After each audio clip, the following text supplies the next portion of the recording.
Buqaatiin kun kan magaalaa ayyaanaa keessa aanaa giddaa ayyaanaarra jiran kan aanaa kiiramuurraa buqaanii aanaa ollaarraa jechuudha naannoo 17,000ti. Kan aanaa giddaa ayyaanaa keessaa immoo uummanni ganda adda addaarraa baqatee magaalaa ayyaanaarra aanaa giddaa ayyaanaarra jirus buqaa naannoo 16,000ti kan ta'u 30,000 sanaa ol jechuudha kan ta'u waliigala magaalaa ayyaanaarratti amma mana barumsaa giddaa sadarkaa lammaffaa keessa jiru kolleejjii balataa keessa jiru amma bakka lamatti qoonneeti jechuudha. Nyaata dabalatee uffata dabalatee deeggarsa adda addaa uummanni godhuun kan amma nuni magaalaa ayyaanaa keessatti qubachiifne jirru humna magaalaa keenyaa ol ta'uusaa wanti namatti agarsiisu jira jechuudha. Asirratti Bogeetaawun kiiramuu qofaarraati kan gara sanatti godaanammoo hangar guuteerraas. Godina Wallaggaa ba'aa magaalaa hangar guuteettis walitti bu'umsi uumamee uummanni sanarraa hafes immoo baqatee hangar guuteerraas kan dhokatanii dhufan handoodee dichoorraas kan qaanii kan dhufanis nu bira kan jiran jiraachuu isaaniidha jechuudha. Kan gara Naqamteetti ol baqates jira. Kallattii adda addaatiin. Namoota godaananii manaaf qe'ee irraa deeman kana keessa daa'imman fa'aa jiru. Eeyyeen daa'immanis jiru, maanguddoonni gurguddoonis jiru, dubartoonnis baay'ee jira.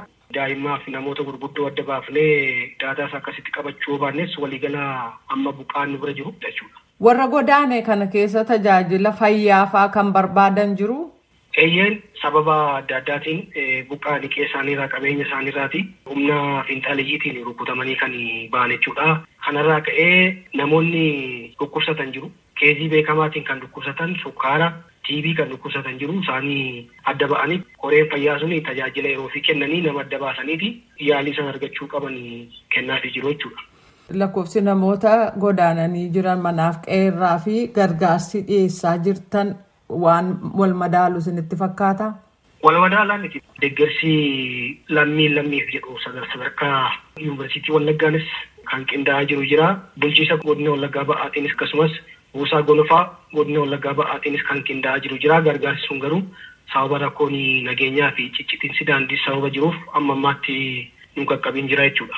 Nuti qaamolee nu deeggaruu danda'an buqqaatii kana wajjin wal qabatee haala itti nama magaalli ayyaana keessa jirtu wajjin wal qabatee qaama kamiyyuu yoo nu deeggare kan barbaannu ta'uusaa waamichas kan dhiyeessaa jiru ta'uusaa koree adda addaas ijaarree maallaqa biyya alaas biyya keessaas deeggarsa yoo arganne yookaan walitti qabnee uummata kana deeggaruu ta'e malee baay'ee humna keenyaa olii fi kan dhiyeessinu sun baay'ina uummataa sanaati gadi ta'uusaa wanti namatti agarsiisu jira jechuudha.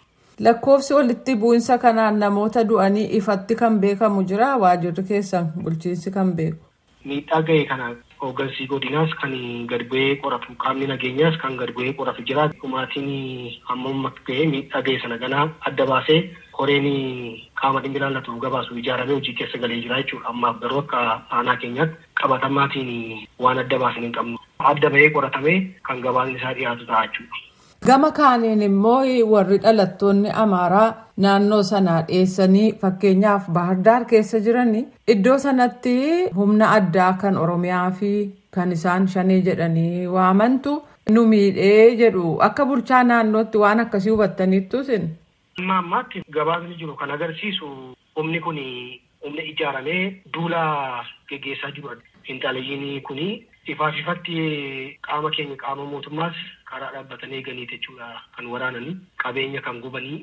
Kanaaf kun ta'e jedhamee hooggansa Oromoo hooggansa naannoon keenya kennu maqaa balleessuuf kan akkasitti taasifamuudha malee humna mootummaa kanaa humna addaa kana kan dhaabbatee waraanaa jiru humna fiinxaaleeyyii kanadha jechuudha. Iddoo adda addaatti karaa cufanii dhiyeessiin adda addaa kan dhiyaanne godhanii naannoon keenya tasgabbeessuu akka hin hojjenne qaama nageenyaa kanatti danqaa uumanii karaa dhaabbatanii humna addaa kana kan fixu waan akka hooggansa tokkotti hubannu ta'edhamee karoorfamee uummata kana kan fixaa jiru fiinxaaleeyyii Amaaraa iddoo biraarraa dhufan hidhatanii socho'an malee qaamni mootummaa isaan waraanee as keessatti miidhaa isaarraan geesse kan hin qabne ta'uusaa ifaa ifatti akka hooggansaatti afaan guunnee dubbachuu dandeenya jechuudha. Yaaddoon keessan guddaan maal? Ammas hojiin nageenya tasgabbeessuu kun cimee akka mootummaattis xiyyeeffannoo guddaa argatee yoo tarkaanfii sirreeffamaa fudhate malee ammas nageenyi aanolee hollaas hin tasgabbaa'u taanaan kunis buqqaan kun humnaa ol dabaluu isaarraa kan ka'e sadarkaa isaaniin jiraachisuu isaaniin deeggaruu dadhabuu dandeenya waanta ta'eef xiyyeeffannoon itti kennamee hojiin nageenya tasgabbeessuu hojjetamee gara haana isaatti deebi'ee furmaata taanee yaallachuudha akka hooggansa tokkotti.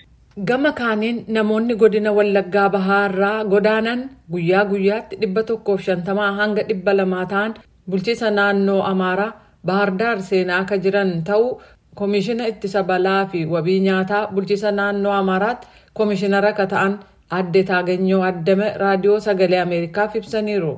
ምስራቅ ወለጋ ኪረሙ የሚባል ወረዳ አካባቢ ነው ተፈናቅለው እየመጡ ያሉት ኡመቲ ሄዱን baha wallaggaarraa keessumaa aanaa kiiramurraa namoonni hedduun akka baqatan nuuf himaniiru. Darbees ammoo akka isaanumti nutti himanitti namni hedduunis ofirra deebi'uuf karaarra jira.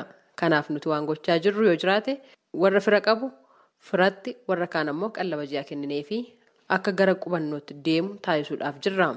Egaa rakkoon kun itti caaluu mala. Garuu nuti jiraattonni kun buqqa'uu hin qaban jenna. Lammiileen bakka jiranitti nageenyaan akka jiraataniif mootummaan naannoo Oromiyaa fi jiraattonnis furtoo kennuu qabu. Kanumaaniin kanarraaf jedhe xumuraa Anjaalannee Gammadaati nagaatti.